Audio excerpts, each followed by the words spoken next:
Guys, स्वागत है आपका इस नई वीडियो में जो है फोर्थ वीडियो हमारी वेब डेवलपमेंट कोर्स की।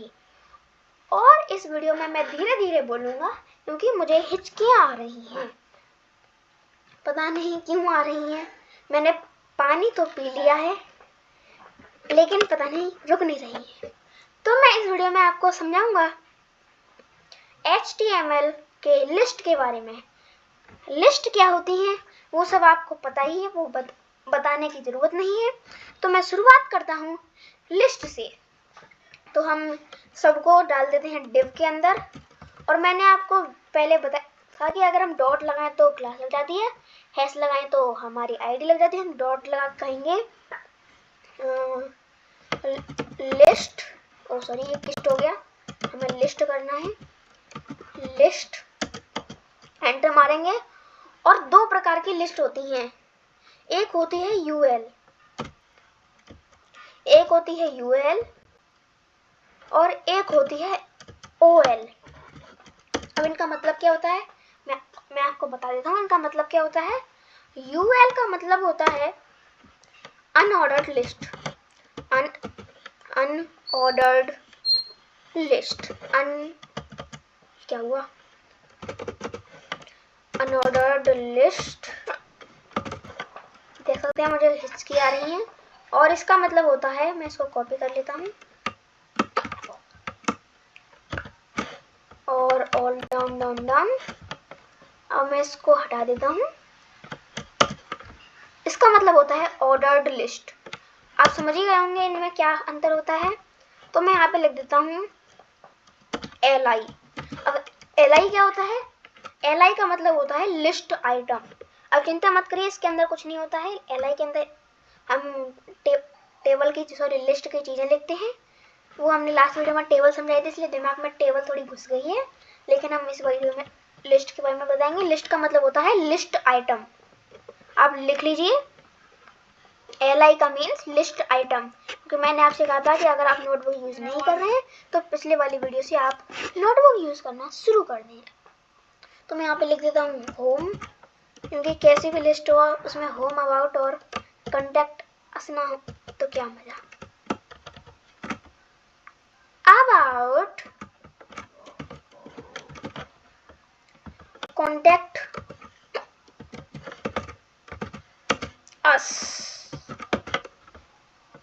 अब मैं आपको दिखा देता हूँ ऐसे। मैं इसको नहीं हटाता हूँ, रहने देता हूँ LI और होम मैं इसमें ऐसे रहने देता हूँ। ऑल्ट शिफ्ट डाउन और मैं इसको ऐसे कर देता हूँ।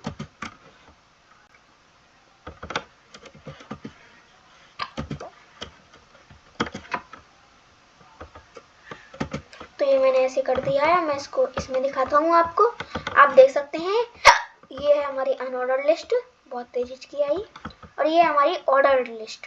अनऑर्डर्ड लिस्ट में हमें गिनतियाँ नहीं मिलती हैं, लेकिन हमें ऑर्डर्ड लिस्ट में गिनतियाँ मिलती हैं, चाहे वो रोमन में मिलें चाहे वो किसी में भी मिलें। तो मैं आपको दिखा देता हूँ कि कैसी कैसी होती हैं। अब मैं थोड़े CSS के कोड लिखूंगा और अगर आपको नहीं समझ में आए तो आप समझने की कोशिश ना करें। धन्यवाद। पहले मैं OL समझाता हूँ, यानी ऑर्डर्ड लिस्ट। बहुत से लोगों ने बोला होगा ओ वाह। तो मैं इसको कॉपी कर लेता हूँ, मुझे को यही चाहिए भाई साहब। तो ये मैं अभी आप देख सकते हैं ये है सर्कल, ये है डेसिमल। ये इतने सारे प्रकार होते हैं, आप इनमें से देख सकते हैं। और अगर आपको ये पॉइंट बेकार लग रहा तो क्या करो, आप नल लगा दो। अगर आपको पॉइंट ये बेकार लग रहे हैं या फिर आपको किसी प्रोजेक्ट के लिए लिस्ट ऐसी करनी है जो जिनमें ना दिखे तो आप नल करिए। इसमें स्क्वायर आ चुके हैं। इतनी सारी प्रकार की होती हैं। और इसमें और भी देख सकते हैं आप, ये सर्कल, डेसिमल, ये ऑटो है। ऑटो यानी जो पहले से चीज़ें आती हैं। इसमें यही है, पर मैं VS कोड में खोलूँगा क्योंकि VS कोड में ज़्यादा अच्छा रहेगा।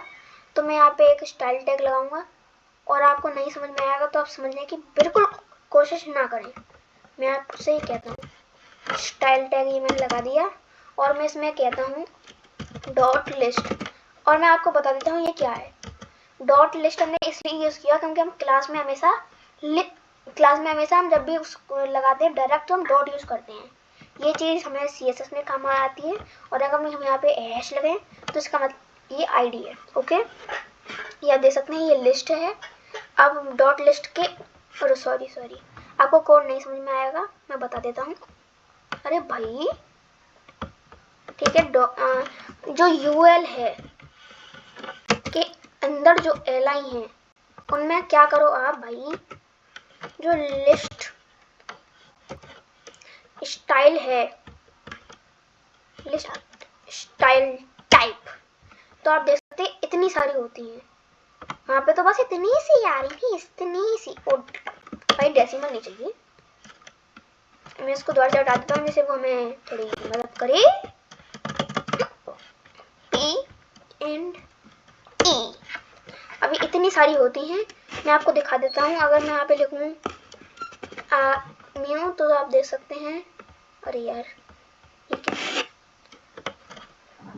मुझे फिर से वही चीज़ करनी पड़ेगी। P अब मैं आपको दिखा देता हूँ, इतने सारे प्रकार की होती हैं, आप इनको यूज़ भी कर सकते हैं। चलो हम आपको दिखाते हैं अपर रोमन।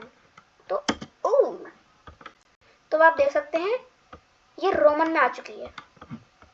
एक लोअर रोमन नाम की भी होती है, मुझे पता है, देख सकते हैं लोअर रोमन। इनमें आप देख सकते हैं ये डॉट वाले रोमन्स आ जाते हैं, और साथ में लोअर अल्फा भी होते हैं शायद। हाँ होते हैं, मैं शायद हाँ देखो ये होता है। और आप देख सकते हैं ये अल्फ़ाबेट में आ चुके हैं, अल्फ़ा यानी अल्फ़ाबेट, और लैटिन भी होते हैं।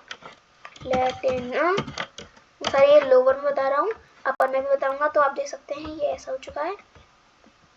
अब मैं यहाँ पे लिख देता हूँ अपर अभी लैटिन ही बताओ भाई साहब।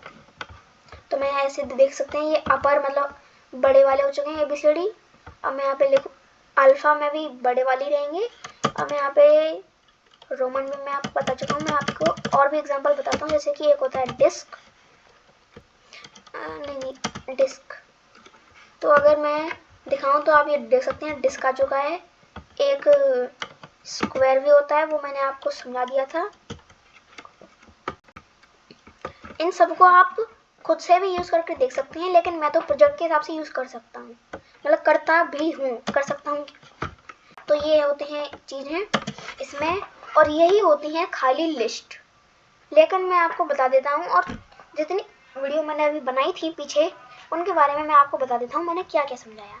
तो मैंने आपको बताया था की, हाँ जी की, ठीक है, की डॉट और हैश के बारे में मैंने आपको बताया था कि किसी से डॉट से क्लास लगती है, हैश से आईडी लगती है। और मैंने आपको टेबल्स के बारे में बताया था, TH यानी टेबल हेड, TR यानी टेबल रो, एंड TD यानी टेबल डेटा, और उसमें कैप्शन होता है और टेबल टैग होता है। और हम आपको नेक्स्ट वीडियो में बताएंगे किसके बारे में, फॉर्म्स के बारे में, फॉर्म्स के बारे में। अब ऐसा हो सकता है कि फॉर्म्स की वीडियो बहुत लंबी हो, क्योंकि फॉर्म्स कोई बड़ी चीज़ भी नहीं है लेकिन छोटी चीज़ भी नहीं है, मैं उसको अंडर एस्टिमेट नहीं करूँगा, क्योंकि वो थोड़ा दिमाग लगाने पे अच्छी लगती है। अब मैं इसको फॉर्मेट डॉक्यूमेंट कर लेता हूँ। अगर आप में से कोई इसको देख रहा है तो देख लें, स्क्रीनशॉट खींच लें। अब मैं चलता हूँ, धन्यवाद। 1 2 3 लेट्स गो।